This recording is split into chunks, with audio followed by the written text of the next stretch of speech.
দেখুন, বৃহস্পতির পর্বতে যদি চতুর্ভুজ সাইন থেকে থাকে তারা কিন্তু খুব সুন্দরভাবে বুঝিয়ে কথা বলতে পারে যে কাউকে। বুধের পর্বতে যদি খাড়া খাড়া রেখা থেকে থাকে এদের যুক্তি তর্ক একটু অন্য টাইপের হয়ে থাকে।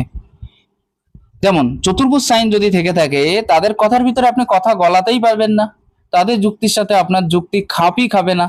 তারা এমন এমন যুক্তি দিয়ে দেয় যেটা খুব কম মানুষই জানে। এদের ভিতরে ডিপ নলেজ দেখা যায়। এবার যদি কারোর এই পর্বে খাড়া খাড়া রেখা থেকে থাকে তারা বুদ্ধি এবং নিজের ট্যালেন্টের দ্বারা যে কোনো যুক্তি উপস্থাপন করতে সক্ষম হয়, কিন্তু হ্যাঁ খুব সুন্দর বাকপটু হয়ে থাকে। ক্রস সাইন যদি এই পর্বে থেকে থাকে তারা খুব সুন্দরভাবে বুঝিয়ে কথা বলতে পারে, খুব সুন্দরভাবে, এবং এদের কথাগুলো শুনতেও ভালো লাগে, সবাই শুনবেও যদি কারো ক্রস সাইন থেকে থাকে তাহলে। এই ক্ষেত্রে দেখতে গেলে যদি রবির পজিশন ভালো থেকে থাকে তাদের কথা বলার টেকনিক একটু অন্যরকম হয়ে যাবে। এরা সাহসের সাথে বীরত্ব দেখিয়ে সবাইকার সামনে গিয়ে কথা বলতে চায়। নমস্কার।